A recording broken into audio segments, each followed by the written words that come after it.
It has been 1 week since the Bills lost to the Kansas City Chiefs in the AFC Championship game. We are going to discuss the aftermath of that game.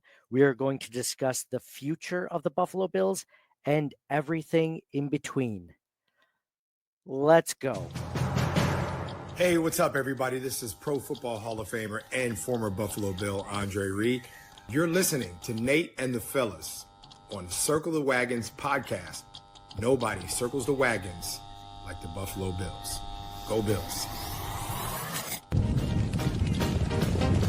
Where else would you rather be than right here, right now? Hey, hey, let's go Buffalo. Hey, hey, let's go Buffalo. The Bills make me wanna. Hey, Bills Mafia, what is going on? Welcome to another episode of Circling the Wagons, a Buffalo fan base podcast. I am your host, Nate, guys. Thank you so much for joining us. I'm with my co-host, John, and we didn't record last week. We were watching that game, stayed up late, and after that disappointing loss at the hands of the Kansas City Chiefs and the refs, we decided not to record. And honestly, I wasn't sure if we were going to record tonight because of everything going on. But you know what? It's been a week to kind of mull it over, go over the 5 stages of grief, or at least 2 to 3 of them before we talked, and want to get a chance to give our thoughts on that. I know I've posted a little bit on social media. Folks have reached out over DMs or other tweets and said, hey, how are you guys doing? How you're holding up? I have not responded to hardly anyone on purpose because I don't know. Just kind of a weird spot to be in as a Bills fan. I know I have to get over it. I know I have to move on, but there's a part of me that's still angry, still frustrated, not just at the officiating, at a lot of different facets of how that game played out by the Buffalo Bills, including everything we're going to go into, and then also looking toward the future as far as, what did that game teach us? What did this whole season teach us in 2024, the postseason, the regular season? Where do we see the biggest needs on the Buffalo Bills, whether it's a tangible thing like a pass rusher or safety, or whether it's something like better coaching in this area? We're going to go over all of those things, and obviously want to open this up to you guys too, the watchers, the listeners, the live streamers, as far as what you think the Buffalo Bills need to get to the next level, what they're missing, and what they can get to. But first, I'm joined by my co-host, John. John, it's been a minute. A lot has happened since we last talked. None of it really good. None of it good at all, really. Very few things. But how are you feeling emotionally as a Bills fan? Are you over it? Are you still under it? Are you still in the midst of, where are the five different stages of grief are you right now? It's a lot there, right? Season. Even during the drought, it's always been bad. So it's bad. It's bad, right? Okay, good. That makes me feel better because I'm not in a better spot than I'm in a slightly better spot than I was after we watched the game last Sunday night, but not in a great spot mentally. So here's where I'm at, John, as far as that game goes. And I know we want to move on from that game, and I don't want to linger on it too long, but you can't talk about the future without touching on the past. So some things I came on to. So, like, obviously I put a lot of the blame on the officiating crew. There were 5 or 6 50-50 plays and calls, and it seems like they all went against the Bills that game. Even ones that, seems like they were going to go for the Bills went against them.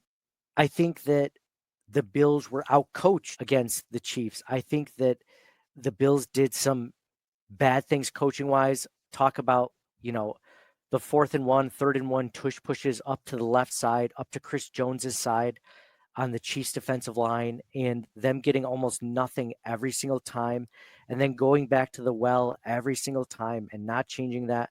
I was very disappointed coaching wise from that standpoint. I was disappointed in the defensive side, still unable to get a pass rush on the quarterback this far into the regular season, this far into the postseason. That was disappointing. It was a bend but don't break game by the defense. But again, Christian Benford went out early. I think that, that was a huge changing point in the game. If you've ever listened to us talk the last few years, one of the things I've mentioned over and over again with the postseason is to have luck. One of the things that you need, besides the ball bouncing your way, besides officiating going your way, is to have luck, going into the Super Bowl, and the Bills did not have it. Christian Benford went down the first quarter. So you're talking about your best cornerback now being replaced by arguably one of the worst cornerbacks on the league, or I'm sorry, on the team, and Patrick Mahomes just kind of picking him apart. I was disappointed in the coaching staff for that too. I would have rather have seen Cam Lewis in that role. I would rather have seen Jamarcus Ingram in that role. There's a lot of things I was disappointed in coaching wise. I was disappointed in Josh Allen at times. In that first drive, he almost threw 2 picks. I was disappointed in the fact that I think that Josh Allen this season going into, I'm like, he's got ice in his veins now. Like, this is a different Josh Allen than we've ever seen. Like, the moment's not too big for him. I think he proved that night that the moment can still be too big for Josh Allen. And he didn't look comfortable almost all night, I felt like. So a lot of things I was disappointed in. Everyone will point to the officiating, and God knows I have. If you've seen any of our posts over social media, I feel like that's the one thing that I've kind of gone over and over again on Instagram, Twitter, whatever. But there's a lot of things that need to be addressed. So, John, I've hit about 20 things on there. Is there anything that you agree with or disagree with on that one? Well, it's easy when it's rigged. Do you truly think that it's rigged, or do you think that? Yeah. Yeah.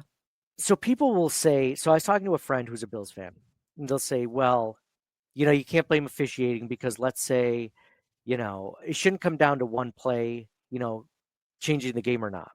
And Exactly. It shouldn't. It shouldn't. From a referee perspective, but it does and has multiple times in the past. Well, that's the thing. It's like on games against really good teams, really well-coached teams, really talented teams, sometimes it only takes one play, one way or the other for either team, right? Think about the Bills game against the Ravens. Always against Buffalo. Well, actually, I'll give you the Ravens because the Ravens lost the way the Bills usually lose. Yeah, with that Trey White one, right? Is that the one you're thinking, that pass interference with the end of the Just in first half? general. Just in general. The way the game went for the Ravens, like that's the way the Bills would usually lose. Yeah, and that made me think that this was going to be a different year, a different postseason because of that. I'm like, wow, they got a few calls. This was the makeup game, the game after that. I think that the NFL isn't fully rigged, but I definitely think I get the feeling that they call a game a certain way, that if it's a 50-50 call, they're going to go one way or the other based on that. I've kind of grown jaded to the whole NFL script because if you talk to us, John, if we were discussing this game beforehand and we were previewing it like the day before and we said, and I told you, hey, if officiating could be a problem for the Bills, don't you think? You'd be like, yeah, absolutely. I think there's a possibility that the refs don't want the Bills to win it. What do you think? You would agree with me. You wouldn't be like, no, they won't do that, Nate. It was almost like it played right into our fears as Bills fans and how we figured this game might go. Yeah, the NFL is like, oh, they're expecting it anyway, so we may as well just keep going with this. It's so funny because they could lose all of Bills Mafia. There could be nobody from the, and I know we haven't gotten into this, John. I'm not going to watch the Super Bowl this year. This would be the first Super Bowl I think I've never watched because I don't care how it ends. I'm just like, I feel like I know what's going to happen. I feel like it's going to be a close game. There's going to be a penalty call or something happen at the end of the game where the Chiefs just barely win it. And Travis Kelce is going to propose to Taylor Swift and they're just going to, it's just going to walk off as the greatest Super Bowl ever for a three-peat and everything. And everyone, the refs or the NFL, the board, Roger Goodell, they're all going to be, stroking themselves thinking that this was the best game plan ever. And they're going to turn off a lot of fans. And I think they're turning us off. They don't want this. And it's disappointing to see that. And I think that that's kind of coming true to the point where they're thinking about putting in technology into the balls now to fix the way that, that's a one good thing about social media, man, is sometimes I'm like, I'm the only one that sees this, right? Like maybe it's only me. Maybe it's not just, maybe it's just in my head as a Bills fan. And then when you see all these other national media outlets, Barstool Sports, I know that's not national media like ESPN, but like Barstool Sports, who doesn't have a skin in the game, all these other things, Dan Orlovsky, all these, and they're just like, yeah, this is a terrible call. Like, I can't believe the NFL is getting away with it. And I'm just like, yes, okay, thank you. It validates you as a Bills fan. It's not just me. Like, I'm not going crazy here. I'm not just a jaded Bills fan. Like, other people are seeing it the way that I'm seeing it. So one of the things that they've talked about doing is adding, some sort of sensor into the ball to be able to see, ball markings better on the field. And to me, I'm like, I've been saying this on the podcast for a few years now because I used to follow tennis at least, and there's easily ball markers for like exactly where the ball, smashes down on the ground, not just where it touches the ground, but like where it smashes down. So you get the oblong mark of where it touches. It on the line? Is it over the line? Is it in the line? And the Bills or the NFL doesn't have that. And to me, I'm like, why would they want that? Why would they want better technology? Because all these 50-50 calls, if they do that, then they have to follow a scientific way of calling the game. And why would you do that? You look at that 1/4 and 1 where Allen should have had it. The far judge is walking like up, he's got it, and he sees the near judge. He's like, oh well, yeah, we're doing this now. Okay, yeah, it was all right. We'll just walk over to where that to be Yeah. even with him, like so obvious. Well, it was obvious, just absolutely everything you said. And then also like the spot before that, Dalton Kincaid had the first down. And there was a guy, I think his name is Robert Fulton on Instagram, and they posted on Twitter and everything like that, showed like 6 different instances of the Bills getting the first down and the ref saying that they were a yard short. Like 6 different instances, right? I don't know And why they don't just have an overhead view of some of these close yard, because that would for sure tell them. Instead, they have all these weird angles and shit like they're looking at after the fact. But I don't know. yeah, I saw something funny on Instagram. Someone said that the worst throw that Josh Allen had, the worst pass he had all game, was in that 4th and 1 play where he had the ball, and instead of giving it to the ref at the top of the screen that called it a first down, he gave it to the bottom ref at the bottom of the screen that said he was short. And they're like, if he had given the ball to that guy, maybe the Bills would have gotten the first down. I thought that was interesting. You know what's funny is it's funny. Jared from 24/7 Buff Fandemonium says KC fans think that the Buffalo Bills are the only franchise with issues with the refs. It's league wide. And if you notice, like anyone that ever defends the Chiefs in any way of that game, they're only Chiefs fans for the most part. Maybe RG3 because he hates the Bills, but like there's very few other people defending the Chiefs and defending that game. I think everyone's sick of it. And you don't plan on watching the Super Bowl, do you? Yeah, I think I can play video games.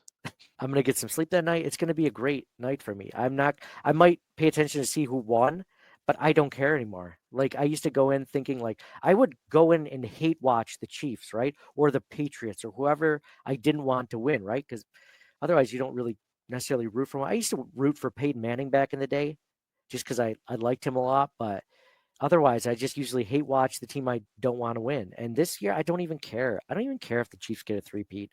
Like good for them, I guess. What's worse, the Patriots and the whole cheating thing, or the Chiefs and the whole rigged thing? Yeah. You know what? It's so funny because they both affected the Bills so much. So the Patriots cheated so much, the Bills were never going to win the division. But the Bills did suck that time. I think this is worse because the Bills are this close. I mean, think about how many times the Chiefs got bailed out this season by the refs, right? And then think about the fact that they almost didn't get the first seed and how important that first seed is in the AFC in the playoffs and the postseason. Getting that first round bye is is tremendous. It is exponential compared to not getting it, you know? It's and the Bills consistently don't get it because of the Chiefs getting bailed out by the refs, right? You can't look at a lot of games where the Bills won this season, definitely not more than one. I can't even think of one off the top of my head where you're like the Bills got really lucky on that one. The refs gave them that one. They should have only been, 13-4 or 12-5. Like you can't look at it that way. Yeah, I agree. The Bills weren't good during the drought anyway, so Yeah. Do you agree with that then? You wouldn't have mattered. wouldn't have mattered. But yeah, and the thing that really sucks is the 2 seed used to get the bye also, 1 and 2 seed, Yeah. even though you wouldn't get home field throughout. As soon as the Bills got good, they expanded the season and said, you know what, the second seed, we're not going to give you a bye. The Bills keep getting the second seed all the time. This is the first time we didn't get it. Yep. Let's expand it. Okay. Let's give both. No, only the first seed. Okay. It's a huge advantage. It's the biggest advantage it's ever been in this, and the Chiefs consistently get it. Besides last season, the Ravens got it, but I mean, I don't care if Josh Allen gets the MVP at this point. It's like I used to care kind of, but I wanted the Super Bowl more, and now I don't care. He could win it, and I'll be like, okay, fine. Like I've defended it He's enough. not gonna win it. He's not going to win it. And it doesn't matter. Like I agree. And I don't think he cares as much about that as getting the Super Bowl either. If not to speak for Josh Allen, I'm just guessing, but like that's the ultimate goal, right? Yeah, exactly. The other is just like a small, minuscule consolation prize, which you don't really care about if your team wins it. If your team wins it all, it's like, oh, that's a nice little. I feel like it doesn't mean as much as it used to. Same thing with Pro Bowls. Like I don't think the Pro Bowl meant anything. It's meant anything since like the 90s was the No, last time the Pro Bowl meant anything. And I think MVPs and these other awards are at that point too. Like it can't just be a quarterback every year, first of all. I don't know. The last time I had defensive player, I think I mentioned this a few weeks ago, Lawrence Taylor in the 80s. Offensive lineman never went. Like, I don't know. Like, there's more offensive linemen than any other position. Like, you would think that one of them would be good enough. just numbers wise, one of them would be right, like for the Chiefs or something like that, or yeah. It's not a glamour position. I get it, but I don't know. I think Deion Dawkins is, after Josh Allen, is the next most important player on the offense. Oh, 100%. Especially with the lack of a true weapon. John, with this time, first off, I want to before we get into like players and things like that, what did you think about my thoughts on the coaching staff? I firmly believe the Bills got out coached, maybe not completely, because you can still win games where you get out coached. Like that's just the fact. You can win games where you are not the better team coached. But I thought I the think Bills got out coached I by definitely think the Chiefs had a really good defensive game plan. I Josh think Allen didn't look comfortable all night, did he? I didn't think I so. think I think the Bills had, like, when they started to settle down and start running the ball, they did well. Well, Allen's first drive was garbage, Yeah. but after that, I think he was fine. And I think I wouldn't put this game on Allen at all.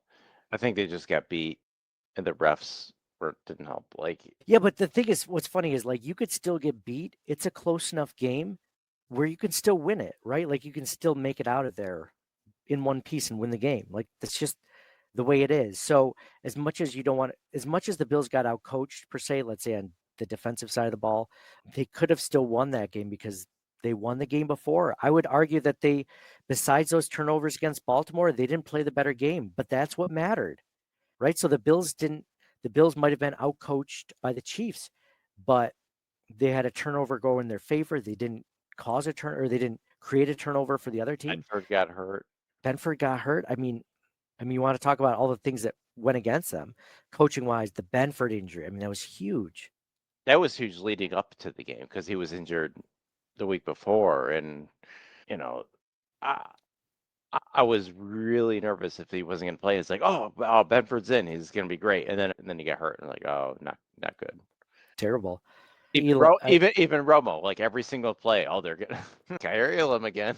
Yeah, let's not give him any help either. By the way, like we know it's going to go to Kyrie. Did you see that one play where he just fell down at the beginning of the route and just this guy was wide open? Hollywood Brown, I think that was his play. It's just like it's a frustrating as a Bills fan to watch that. And I used to defend Kyrie. I'm like, he's not that bad. And then after this past season, I'm like, wow, he's still not that good. Like, that's a first round pick. In games like this, John, especially when they lose, you start to kind of look over the roster and things that you let slide for a while, all of a sudden start to kind of peek around the corner and be like, hey, this is Von Miller. He's made $47 million in Buffalo and he's had 14 sacks, in 3 seasons. Like, hey, like what a terrible signing that was. You Well, look at Kyrie Elam, you're like, what a he terrible draft pick that was. well, the Von Miller thing, he was playing really well for Buffalo, and then he got hurt. And So he's you been can't, terrible since then. He's yeah, not been good. yeah, but what if he didn't get hurt? Like he was fine before he didn't get hurt. True. So you can't. I'm reluctant to blame injuries on older players, like as bad signings. The Elam thing, okay, but then at the same time, they got Benford in the same exact draft. Yeah, true. They did hit on Benford in a great way. So, they took a swing at two corners in the same draft and hit on one. I'm fine with that. They just need better depth at that position. Yeah, this is interesting. Jennifer Kimmel says, "I live in KC and I'm a diehard Bills fan. Chiefs fans are the worst. None of them want to admit what is going on because they are winning. Doesn't matter how. I don't believe any of this KC Bills has to do with the coaches. All of the bad calls add up and make it harder to do what we need to do." Yeah, I I disagree with the coaching part of it, but I see what she's saying.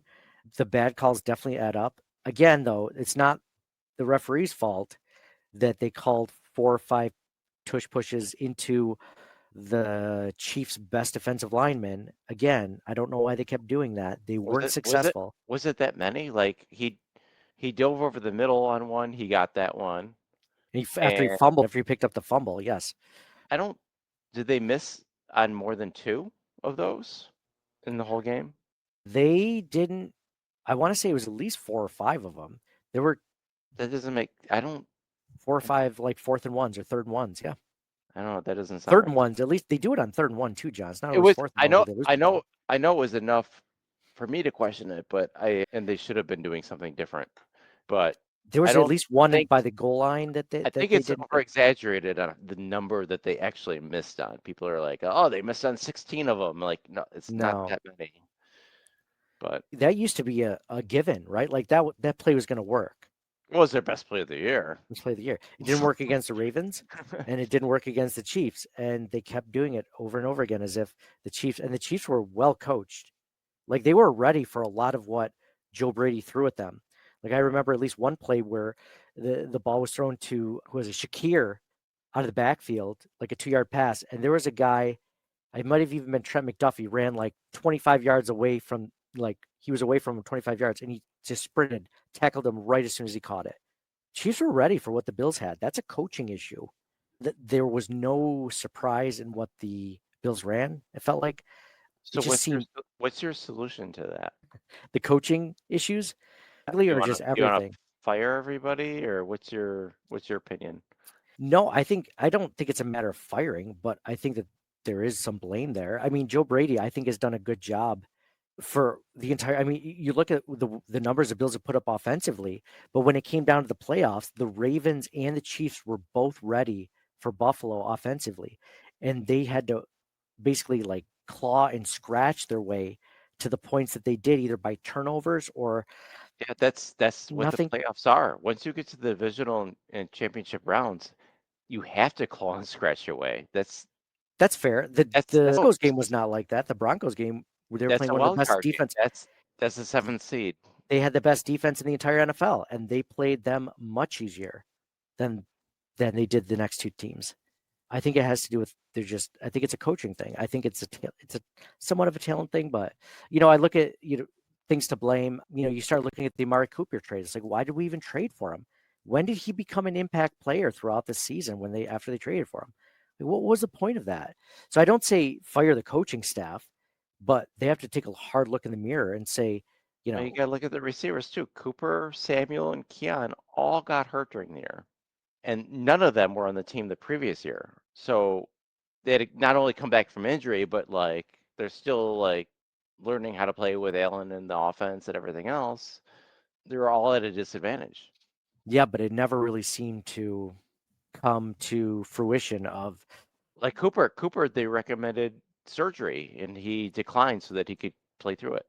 Oh, that's interesting. I didn't see that, but the Bills were working with a lot of things against them. They had over $50 million in dead cap space from players that they let go. And they get all that back next year. They get a second round pick next year. Yeah, a second round pick from from Houston. You're saying for that Stephon Diggs trade. Mm-hmm. I gotta look up how much cap space the Bills have. But I know that the Bills can save $15 million by cutting Von Miller this season. Would you take that? Considering he's their second best pass rusher on a team that doesn't have very many pass rushers. You either pay him $23 million to keep him on the roster, or cut him for $15 million in dead cap space. So he took a pay cut last year. He did. He expressed interest in not retiring this year. So he could do something similar this year to keep playing. Another pay cut. You think he'd do that? He did it before. Why not again? If he does that, I would consider keeping him. take another I think it was like a $9 million pay cut. I would consider keeping him for that reason only. I think pass rusher is one of the positions they still need the most help at, and they've been trying to do that for many years. It's been their Achilles heel. But now also, I think maybe even more so this year, defensive back. Rasul Douglas is a undrafted free agent. The safeties don't look great. DeMar Hamlin, one of their starters, is an undrafted free agent. Unrestricted, yeah. Unrestricted free agent. So I think pass rusher, if you're asking me, because like we just said, we're not going to change the coaching staff necessarily, minus Matthew Smiley. Again, though, special teams isn't a huge impact on the team, and you could argue that he did some good things with Tyler Bass through the stretch. Tyler Bass did not miss a kick in the postseason. Credit to Tyler Bass. I give him more credit than I give the special teams coordinator, but the Bills did mention they're going to keep special teams coach. So coaching aside, they're not losing any coaches, which is not necessarily a bad thing. You just mentioned pass rusher. I would argue that pass rusher, either defensive tackle or edge defender, like we need pass rush. Like the Bills just aren't getting it done with 4. And then when they have to rush more than that, they're not getting home, where it feels like all of these teams that are in the Super Bowl or were deep into the playoffs had those kinds of guys that on any given play could disrupt the pass. And the Bills just really didn't have that unless they blitzed towards the end. So, thoughts on that, John? I want to say that my biggest need for the Buffalo Bills going forward is, I mean, I have a few, but one of them near the top has got to, if not the top, has got to be pass rusher one way or another, whether it's defensive tackle to, help with Ed Oliver or push him for a starting position, which I don't think they'd necessarily do. I think more likely they might go defensive end because I like Greg Rousseau, but he is not consistent as a pass rusher. He just never has been. He has flashes, but not consistent enough. And the Bills just can't seem to take advantage of that.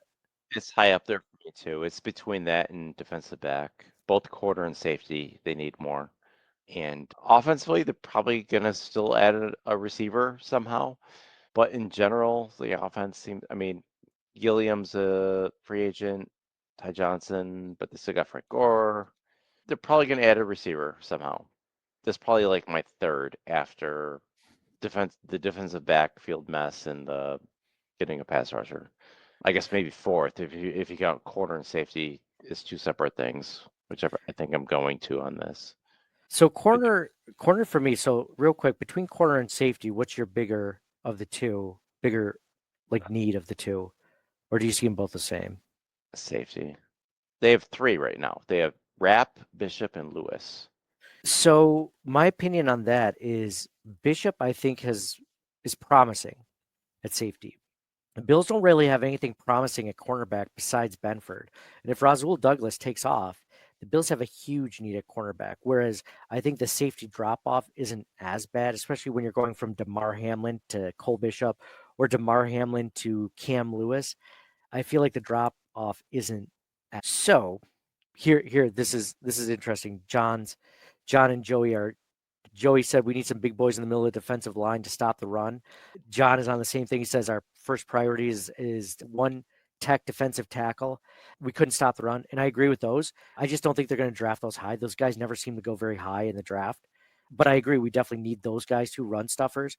John, I'd say corner over safety is bigger for me because I think Rasul Douglas leaves. I think the Bills, as of right now, their starting quarterback duo, if they don't, sign someone big, is Christian Benford and Kaiir Elam, which scares the crap out of me as a Bills fan. Whereas if you tell me, oh, Taylor Rapp and Cole Bishop are the starters of safety, I'm like, okay, well, that's not that bad. Really high. Yeah. And then I think pass rusher is after that. I would Do say you think pass rusher's after that? I put pass rusher at the top. I Really? put pass rusher at 2 and corner and safety are like 1A, 1B. Who let the Bills down more this season? Do you think it was their defensive backfield or their pass rush, or the run stopping? Before they got Bernard and Milano They back. lost a lot over the last couple of years. Like Poyer and Hyde, they were spoiled with that, right? And they had Trey White. Like those are 3 cornerstones on the defensive backfield that they have not come close to replacing. The pass rush has been the same throughout. It's been awful. the It's whole time. always been, well, it's been average. It's been the same. It's an average, yeah. But like the corner and safety play has been a huge drop off losing those three players. Okay. I don't disagree with that. So you're saying help the pass rush by getting better defensive backs. They need both. Okay. That's fair. I agree. But you know what? There's so, it's funny because like coming, going from the drought into the good years, like linebacker was always an issue, but linebacker seems to be one of the better defensive positions now. Yeah. Yeah. Yeah. It's interesting. I would put the next thing, these stink bugs flying around me. Sorry for those that are watching. I'm in my basement. I'd say that on offense, you mentioned wide receiver. I think that's still a huge need. The question is, if you were to get a wide receiver, what do you look for? Because I was looking on Twitter, some people were like, I'd rather take Xavier Worthy over Keon Coleman. And the problem with the Bills this offseason, and you and I mentioned it after the draft, John, we were like, if there was a couple of things that I wish the Bills had done, one of the major things in the draft was that they didn't double dip and get another receiver because we wanted them to get at least one, if not two. We were hoping for two. So when people were saying I wanted Xavier Worthy over Keon Coleman, it's like, okay, that's great. Well, the Bills needed two things from their wide receivers. They needed size and they needed speed. So they got size with Keon Coleman. They did not get speed like they did with Xavier Worthy. I think the Bills absolutely need a burner on the offensive side of the ball. I think they have guys with some speed, but not blazing speed. You know what I mean? Like I think Khalil Shakir is pretty quick. Obviously, Ty Johnson when he's in the backfield. James Cook. They need a guy that can just stretch the field in a way that they really haven't had since what, John Brown maybe, or maybe Emmanuel Sanders in his 30s. Like the Bills just haven't had that guy. Stephon Diggs was never that guy. They need a good route runner, which I think Khalil Shakir is more along that ilk. But they also need guys that can get some separation. The Bills don't have separators at the wide receiver. I mean, if you look at the stats, look at the advanced stats, the Bills have some of the least amount of separation from their wide receivers. Imagine giving Josh Allen and Xavier Worthy because he didn't really take advantage of Keon Coleman's size this season. There were some flashes, but I don't know. That's kind of where I come out. I think speed takes over height at this point. What do you think? Well, I mean, you can't have everything. Like the biggest knock on the receivers the last several years was they couldn't catch. And then it's like, oh, let's get a big guy, and then it's like, oh, let's get a fast guy, but they got to they still got to catch, and they can't do everything. Like, so you got to pick and choose, and hopefully you hit. It will be very interesting to see what they do in free agency. The two free agents is Cooper and Hollins. Hollins led them in touchdown catches, and I think really surprised a lot of people. He was run blocking, he was catching, he was really good. Cooper, he got hurt. They spent a third round pick on him.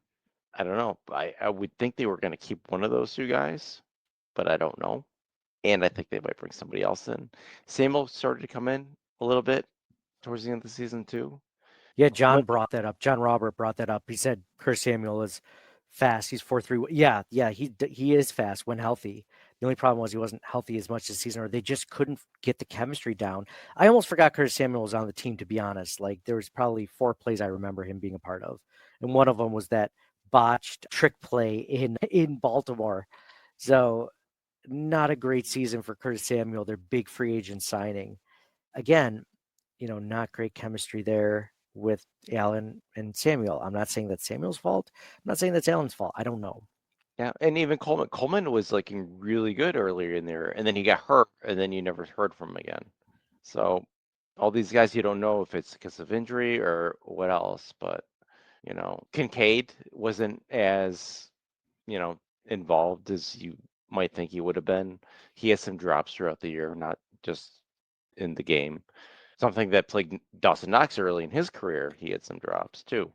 Yeah, that was one of the reasons why they drafted Kincaid though, because he wasn't dropping the ball. Like exactly. same thing with Coleman, right? They're trying to draft guys who would not drop the ball, but Kincaid has had some. And it makes you obviously think of that last play where Josh Allen heaved one up on 4th down and Dalton Kincaid dropped it. And I don't necessarily blame him completely because it was a catchable ball, but it shouldn't have come down to that play anyway. But yeah. But you're right. I mean, that's why we drafted him, because he wasn't the fastest, because he wasn't the best separator, because he was going to catch the ball all the time. That was his thing. And he let us down.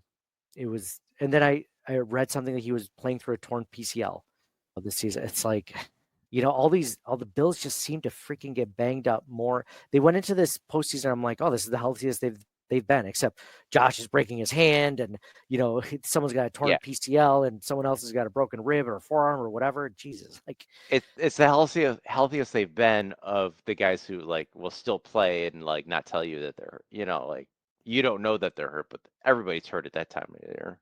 they are, except the Chiefs. The Chiefs are not hurt that time. Yeah. John Roberts said Kincaid can't block. Yeah. Yeah.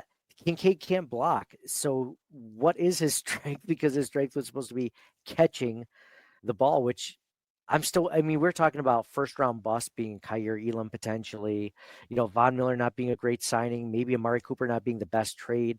Dalton Kincaid has not panned out for the Buffalo Bills in a way where you're looking at him and be like, I'm glad the Bills drafted him in the first round. I'm kind of still looking at that pick like, hey, I don't know if that was the best pick.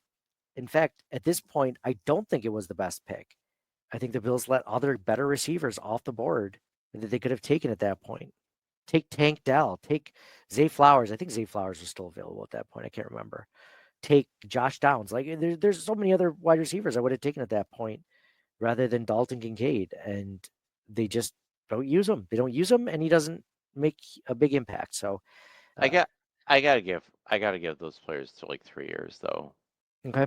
So this last season, Those, this next, yeah, yeah, I think it's too early to. yeah. I mean, look at Knox. Knox took like I was calling for his head really early in his career. It's Stonehands I was calling him, and he turned it around. He's playing good. He did. I think, and Joey Hatch kind of brings it up that he said that Dalton Kincaid, he was disappointed in his season. Kincaid was also disappointed with his season. He needs to build his body for an 18-game season. This is what Brandon Beane said. And I think part of the reason why Dalton Kincaid isn't getting as much of a look is that they like Dawson Knox that much more. I mean, they love Dawson Knox and what he can do, because if you think about it, maybe he does drop it a little bit more than Dalton Kincaid, but at least he can block.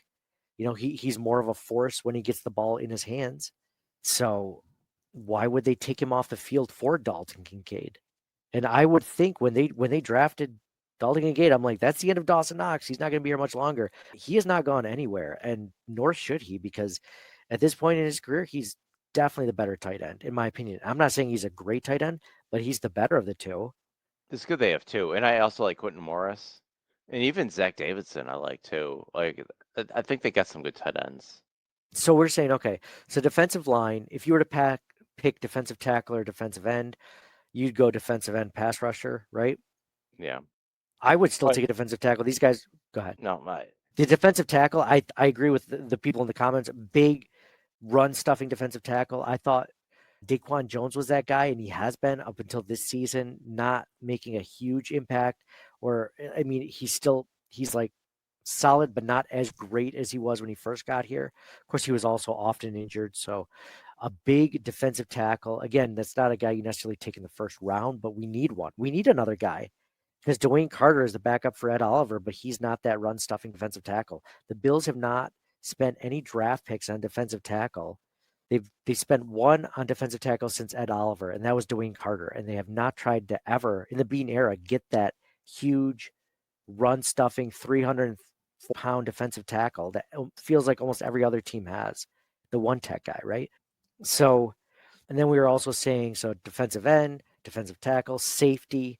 You mentioned corner is a huge need, and then wide receiver. I think that sums it up, because the Bills, yeah. I mean, they should always draft, an offensive lineman and receiver every season, in my opinion. But I mean, this was the best offensive line the Bills have had, and I think that's one of the reasons why they had such good success running the ball and passing the ball at times. Yeah, I think those are the top 5 needs, and whatever order you want to pick: corner, safety, rusher, tackle, and offensive line. It looks like they're largely going to be intact next year. Alec Anderson, Mr. Declare Eligible, is an ERFA, so he should be relatively easy to resign. The only other 2 unrestricted agents are Will Clapp and Tommy Doyle. Tommy Doyle has been hurt a lot, so I know he's been promising for us in the past, but I guess we'll see how that goes. But Yeah, it looks like offensive line should be intact, which is nice. Tight ends will be intact. We were talking about, coaching being an issue at times in the AFC Championship game. One area where I think the coaching has been absolutely huge, and if Josh Allen does win the MVP, this guy's going to be a major reason why, is Aaron Cromer. I mean, this offensive line is the best. He is getting the most out of these players than they've ever gotten. I mean, Connor McGovern at center, moving from guard to center, Spencer Brown going from a potential bust as a right tackle to being one of the best in the NFL. I saw today that he had a stat of like 0.2% pass rushing percentage against him. I mean, that's insane. Like he's one of the best on their team and one of the best in the NFL, especially in the AFC. So the work that he's done with that group, this is the best they've ever been. So yeah, I think we hit on the top five. I would still absolutely take. It sounds like for tackles between Vandemark and Tyler Grable, like they have good swing tackle depth for once, which is great to have. I think they could draft someone along the interior, and I wouldn't be upset about it, right? Like someone to maybe push Mark or David Edwards, right? Like I think David Edwards is good. I don't think he's great. I think there's a potential ability to upgrade there, and I think that mostly though, it's on the defense. So someone mentioned earlier in the comments, and I forgot to bring it up about Dorian Williams in the linebacking core. I I think the Bills should draft another linebacker, but I like the linebackers that they have. I know Milano's getting older. I don't think they re-sign him after his current contract, which I believe he has 1 year left, maybe 2 years left. Terrell Bernard's going to get money soon. I believe the Bills do a better job at drafting linebackers than other positions, so I'm not so worried about that. It's just the defense, man. If you had to, John, if you had to go back to the Chiefs game, I guess which side of the ball let you down more as a fan, the offense or the defense, or which side do you look at the ball? You're just like, man, like they just they just couldn't hold up. I think it was the defense. I think they weren't tackling very well. They weren't fast enough. And then once Benford went down, Elam was just a liability and just didn't work out. I agree. The defense always seems to be letting down the Bills in the postseason. It feels like they're one of the main reasons why the Bills are always knocked out of the postseason. It feels like less of Josh Allen. I'm not saying Josh Allen played a perfect game, but he played a game good enough to win that game. But the defense again just letting him down. So John, anything else that you want to add for this episode? I know we hit on the the game itself, the disappointment in it, the officiating, the coaching, the players. It kind of led into our discussion about where we see this team's, biggest needs going forward. John Robert brings up a good point here. I would like to see Javon Solomon play more. In obvious pass rushing downs, I agree 100%.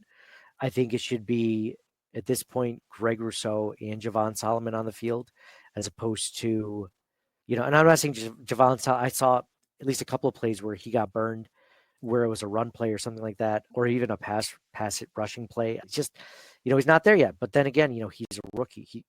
But the upside there is tremendous. I really hope they take advantage of that. He was one of my favorite draft picks that the Bills picked. So yeah, this is funny. Joey Hatch brought up, and a lot of other people are commenting. We're just reading this. It's like Kansas City's only scored 30 points or more this year, and one of them was on us. So what's that say about our defense? You tell me. Well, then we kind of just hit on that. Bills defense is again letting the Bills down, and at least they were healthy going into this game. But then again, you get last year the Bills lost against the Chiefs in Buffalo, but they lost Terrell Bernard, they lost Christian Benford, they had a hobbled Rasul Douglas. I mean, there were so many reasons the Bills lost that game. They lost Tre'Davious White, obviously, early in the season. They didn't have Matt Milano. They were trotting out AJ Klein, and the Bills just can't seem to catch a freaking break when it comes to injuries in the postseason, man. And yeah, the Chiefs took advantage of it. Credit to them, man. Spagnuolo is a great defensive coordinator. Andy Reid is a great offensive play caller. They took advantage of the Bills both sides of the ball. So John, since we're not talking, we'll probably be a little while until we talk again. Maybe a few weeks until after the Super Bowl calms down and free agency starts to pick back up. But are there any parting thoughts on the season, on the Bills in general, on anything else? I think I'm depressed enough. Dude, I'm trying not to stay. I'm trying to keep a level head. I'm trying to keep my head above water, but it's tough. It's tough as a Bills fan, man. This is a tough way to lose. There's a lot of people that feel like you, and of course, Chief fans are. If you're on social media, their comments are just cry, crybaby Bills, stuff like that. And yeah, it's a weird, depressing time. I want to take this opportunity though, as a podcast, we've been recording almost every week since training camp, since before training camp, at least consistently every week. So we want to thank all of you guys for listening, all of you guys for tuning in this past season. This is our first season with Buffalo fan base. So it's been fun. It's been a blast. I appreciate everyone that's left us a review, left us a comment on Facebook, YouTube, Apple Podcasts, Spotify, that have taken the time to follow us on social media, whether it's Instagram, Twitter, Facebook, X, whatever you want to call it, TikTok, YouTube, whatever. Appreciate you guys following us, being a part of these broadcasts, being a part of the comments, subscribing, listening, downloading, following us. And yeah, the podcast would be nothing without you guys. We've been doing this. We're going into our 8th year now doing this. When we first started, there was only a few other fans doing a podcast. There really wasn't a ton of media personalities, honestly, doing one. Now every single one of them has one. So that's always fun to compete with those guys, but it's really cool. Mookie's part of the broadcast. So I'm going to do a lot more interviews in the off season. We're going to talk to a lot more experts when it comes to Bills stuff heading into the off season, because there's a lot of stuff. I know it still, hurts, still stings as Bills fans, but I want to let you know we appreciate all you guys being this. We appreciate our wives and girlfriends or significant others or whatever for allowing us to do this podcast, because while we're doing this, our kids are being put to bed, or they're taking care of other things for us. So we really rely on them. So they're the best. Appreciate them. Appreciate and John, our co-hosts. I do this, this whole thing came as just a simple idea one day, sitting at a table, just hanging out, being like, hey, wouldn't it be fun to do a Bills podcast? And, 7 years later, this is where we are, over 2 million, downloads, listens. And then we started to do streaming this year. So we've had a lot of success there. Reached thousands more Bills content creators or Bills content consumers than we ever would have through Buffalo fan base. So I want to thank Justice and the crew over there. If you guys like us and you guys aren't following, 24/7 Buff Pandemonium, Thomas Take Sports, The Wandering Buffalo, Nickel City Crew, Mafia Sports Network, like all those guys within the network of Buffalo fan base. I mean, they're all super cool guys. They're all really knowledgeable. They're all fun to talk to. They're genuinely good Bills Mafia that you would expect to see. What you see from them is what they are. They're cool, genuinely good people. One of the reasons why we joined the network. So I want to thank all those guys. And like I said, appreciate all you guys for being a part of it, for listening and there. So I'm rambling. I'm John. John, I love you, man. I know Mike couldn't be on tonight, but one of the best things about this podcast is I get to talk to one of my best friends. So this has been a blast. Thank you for being a part of it, man. I know it didn't end the way that we wanted it to, but just having an excuse to talk Bills with you and try to make sense of this crazy freaking team and try to laugh about it and try to find some sort of humor in the sorrow and depression is what we try to do. So thank you, man, for every season before this and this one too, man. You and Mike put in a ton of work, a ton of time, and appreciate you, man. Too. I remember the very first episode of this 8 years ago. You had been talking about this for a while. Like, oh, we always talk about the Bills. We should do a podcast about it. So yeah, whatever. Come over to your place one time. You got the microphones all laid out. We're doing it. I'm like, oh, jeez, this isn't I happening. didn't sign up for this. I was hoping it was just one of his other crackpot ideas that never pans out. he never I thought it was follows just, through it. yeah, just like talk, whatever. Like, no, we're doing it. It's just like, we should start our own band, man. You're like, yeah, totally, dude. Yeah, that sounds great. Yeah, for sure. Yeah, definitely. Absolutely, yeah. Dude, we should invest in, yeah, totally. We should start our own restaurant. Absolutely. Sure, okay. The next thing, I got the contracts on the table and ready to put down your mortgage as collateral on it. Like, whoa. Yeah. Yeah, no, this is the best part about all of this, obviously, besides interacting with, listeners and stuff like that, is just talking to you guys. I mean, that's a good excuse, man. When you get into we started this in our 30s and now we're in our 40s, but it's like one of the best excuses you get to talk to friends and family, man. It's you got to take advantage of it when you can, because it's not as often as your teens or your 20s, man. It's just life gets crazy, life gets busy. So this is just another outlet for that. So thank you guys all again for listening. So John, closing out the 2024 regular season and postseason, signing off for John. This year's the year. And for me, Nate, go Bills. This year will be the year.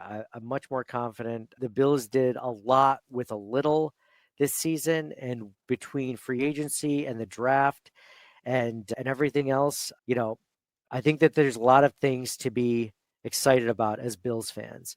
So appreciate, like I said, all you guys for listening, being a part of this. We love you guys, and we'll talk to you guys again soon. Thank you for listening to the Circling the Wagons podcast. Download and subscribe to us in your favorite podcast service. Email us at ctwpod@gmail.com. That's Charlie Tango Whiskey Pod @gmail.com. Follow us on Facebook and Twitter at CTWPod. And most importantly, go Bills! Nobody circles the wagons like the Buffalo Bills. Nobody circles the wagons like the Buffalo Bills, Nate. Well, listen, the whole show is called Circling the Wagons. Say no more. I love it.